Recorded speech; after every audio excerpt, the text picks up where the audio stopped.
County manager just inserted his non-test. We just have that to be decided. Forward now from the Thank you order. all. Please be seated.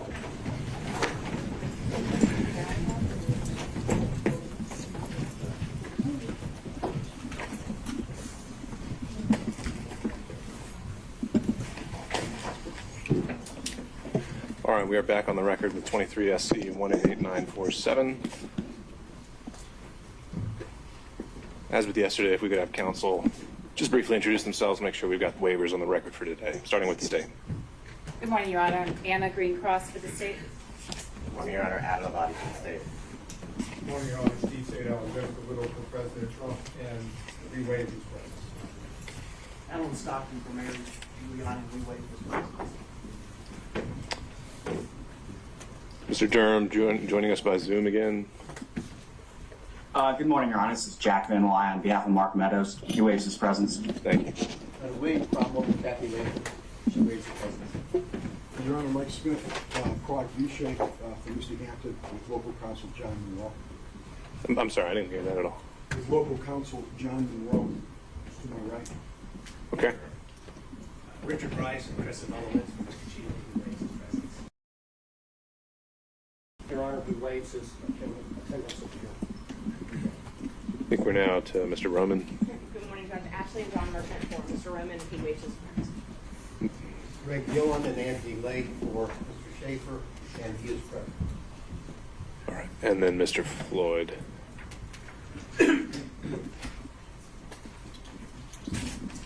All right. Not seeing Mr. Floyd present today or anyone on behalf of his counsel. He received notice that today would resume. And so I will make a finding that he's decided not to attend today's round 2. All right, anything we need to take up before resuming? We have someone from the gallery. Sorry, Robin Martin, I wanted to bring up John Morrison's office. He's sick today.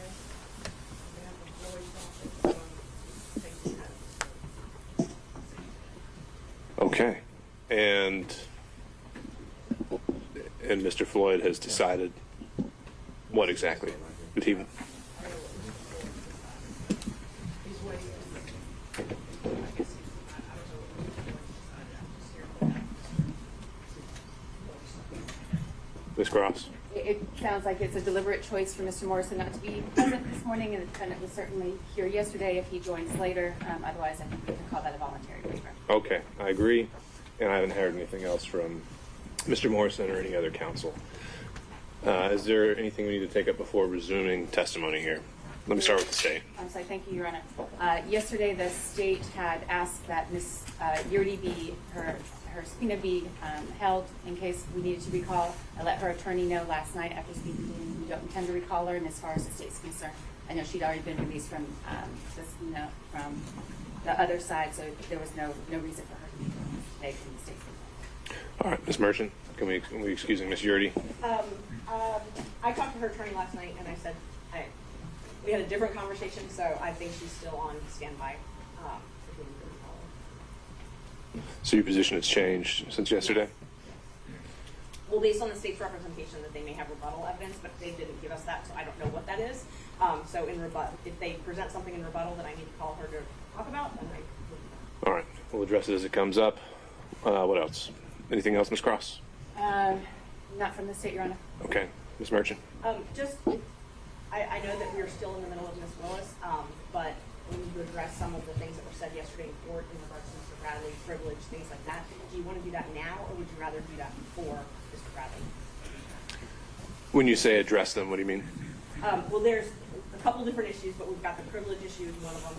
But I also, what I did was I drafted all my questions, and I thought I could give those to you in the court, opposing counsel, everyone could review them, so we didn't have to worry about the privilege stuff. There were some allegations made.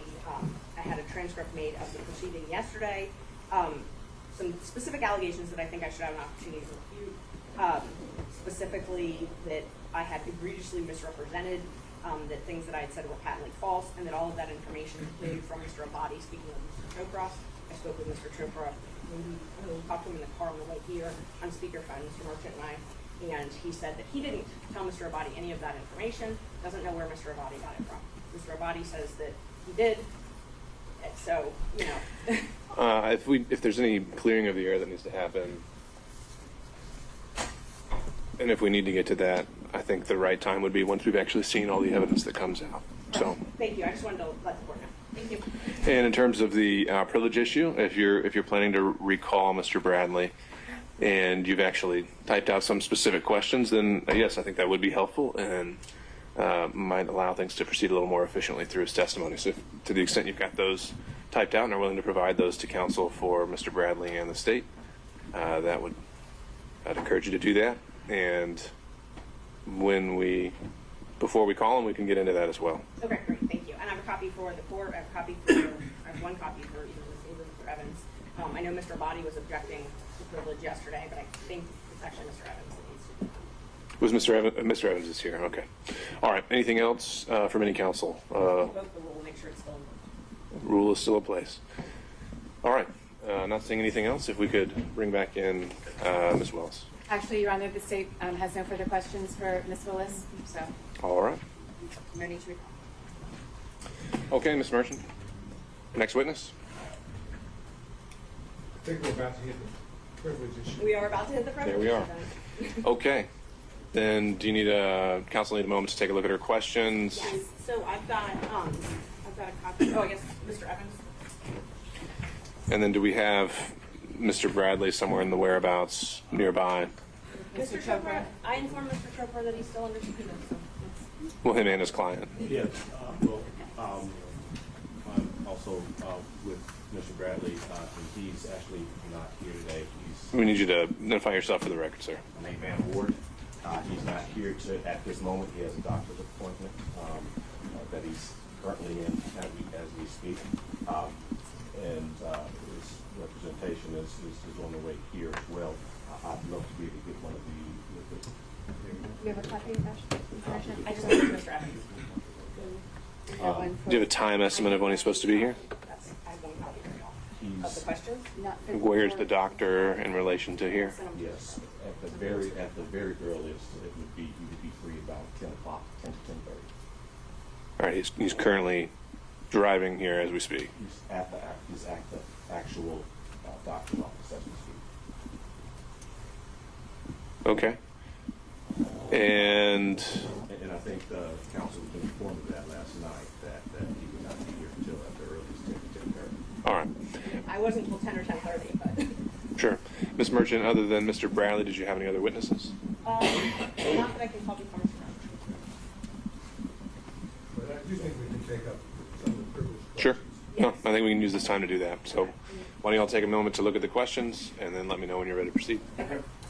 My part of it doesn't have to do with the question. I understood yesterday, I know these gentlemen are looking at the same time, so you want me to wait until they've had a chance to. Well, I think you're about to maybe make a legal qualification here, so why don't we hear what you got?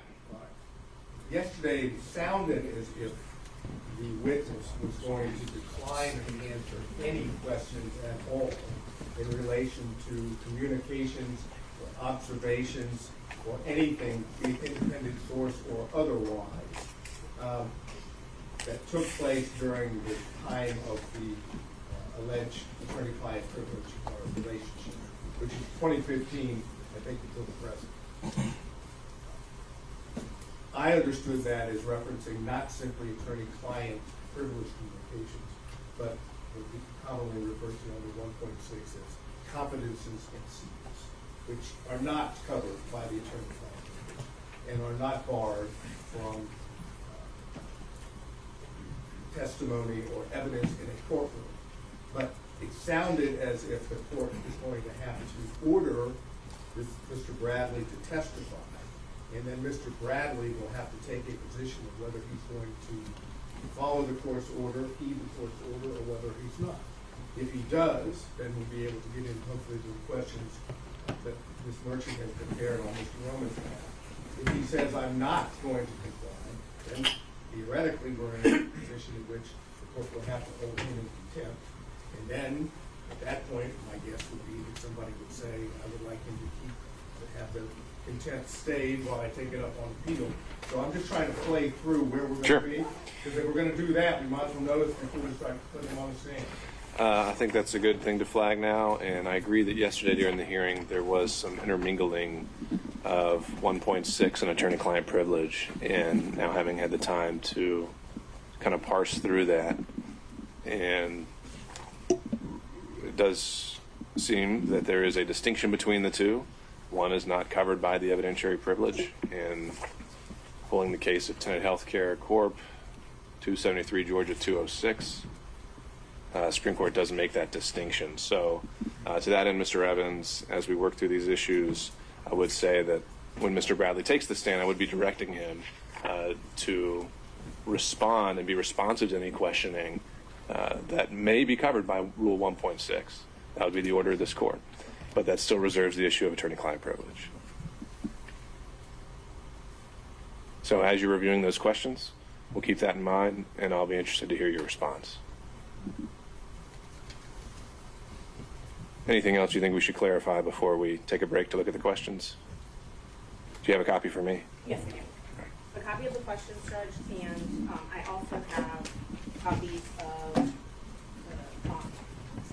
there's the exhibit that I would be filing, would you like that as well? I just took those. So I have objection to filing. You say you want to file it? No, that I'm going to use Mr. Bradley's testimony. I think it will help, but we can wait and I can use it after the question that I gave Ms. Bradley.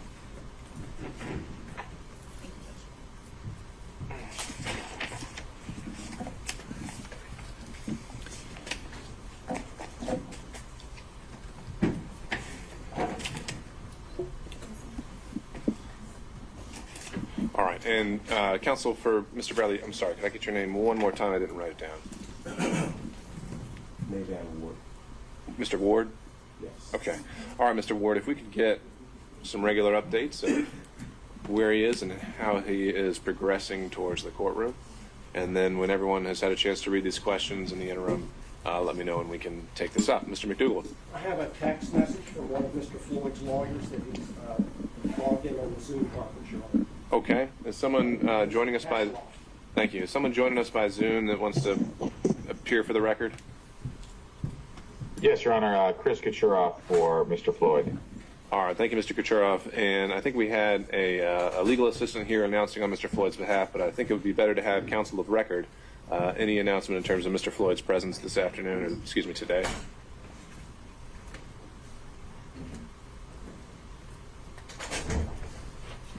I'm sorry, Your Honor. I don't know. Did you ask a question? Yes, sir.